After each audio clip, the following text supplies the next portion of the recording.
नक्सल संगठन का सशस्त्र दल प्रमुख हिडमा के मारे जाने के बाद सोशल मीडिया पर उसके सम्मान में गीतों का शोर सुनाई दे रहा है। इस मामले संदर्भ में जानकारी देते हुए नागपुर विभाग के विशेष पुलिस महानिरीक्षक संदीप पाटिल ने जानकारी देते हुए क्या कहा, आइए देखते हैं इस खबर में। पुलिस ने मुठभेड़ में मारे गए नक्सल मुहिम का सशस्त्र दल प्रमुख माड़वी हिडमा के सम्मान में गाने बजाने की घटना संदर्भ में पहले पूना और उसके बाद अब कुछ दिन पहले गढ़चिरौली जिले में युवकों पर मामले दाखिल हुए हैं।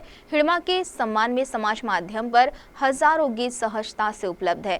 ऐसी स्थिति में यह गीत प्रतिबंधित न होकर युवकों पर मामले दाखिल किए जा रहे हैं। इस पर हंगामा शुरू है। इस संदर्भ में राज्य के नक्सल विरोधी अभियान का प्रमुख चेहरा और हाल में नागपुर परिक्षेत्र के पुलिस महानिरीक्षक संदीप पाटिल ने पुलिस दल और गृह विभाग की भूमिका स्पष्ट की है। केंद्र सरकार ने 2009 में प्रतिबंध किए सीपीआई माओवादी संगठन का हिडमा सदस्य था। उसके सम्मान में अथवा प्रतिबंधित संगठन को मदद होगी, इस तरह से कोई भी काम जुर्म होता है, इस ओर ध्यान आकर्षित किया। उन्होंने यह भी कहा कि यह जुर्म सिर्फ जनता को यह बताने के लिए किए जा रहे हैं कि यह गलत है। समाज माध्यम में उपलब्ध इस तरह के आपत्तिजनक 54 कंटेंट गुप्तचर विभाग और नक्सल विरोधी सेल ने हटाने की जानकारी भी उन्होंने दी। लक्षात घेतलं पाहिजे, जो हिडमा जो आहे हा सीपीआय माओइस्ट हे जे बँड संघटन आहे त्याचा सेंट्रल कमिटी सदस्य होता आणि हा बँड जो आहे तो यूएपीएच्या अंतर्गत 2009 ला हे संघटन बॅन केलेलं आहे। त्यामुळे त्या संघटनेला बँड संघटनेला डायरेक्ट प्रत्यक्ष किंवा अप्रत्यक्ष मदत करणे हा यूएपीएच्या अंतर्गत गुन्हा आहे।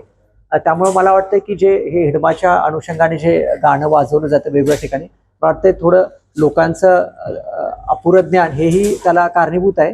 पण हे गुन्हा दाखल झाल्यामुळे एक डिटरन्स तयार होईल। आपल्याला काय आपण प्रत्येक केसमध्ये पोलीस हे करू शकत नाहीत, पण या गुन्ह्याचा आपला उद्देश होता किंवा पुण्याच्या गुन्ह्याचा एक लोकांमध्ये एक डिटरन्स तयार झाला पाहिजे की बाबा हा हिडमा हा बँड संघटनेचा मोठा सेंट्रल कमिटी मेंबर होता आणि त्याला सपोर्ट करणारे किंवा त्याला ग्लोरिफाय करणारे गाणं लावणं हे चुकीचं आहे। सोशल मीडियावरून युट्यूबवरून आपण खूप चांगला मुद्दा रेज केलेला आहे की आमचा SID असेल, अँटी करप्शन सेल असेल, IB असेल, हे सर्व एजन्सीज असे जे काही ऑब्जेक्शनेबल कंटेंट आहेत हिडमाच्या अनुषंगाने ते रिमूव्ह करण्याचं प्रोसेस चालू आहे। आम्हीही हे कंटेंट फार मोठ्या प्रमाणात सायबर स्पेसमध्ये अवेलेबल आहे। मला आठवतं की आम्ही स्वतः ANOनी 54 असे वेगळे व्हिडिओ डिलीट ह्याच्यावरून करण्यासाठी प्रोसिजर केलेला आहे। CTV के लिए प्रतिनिधि वैभव रियारकर की रिपोर्ट।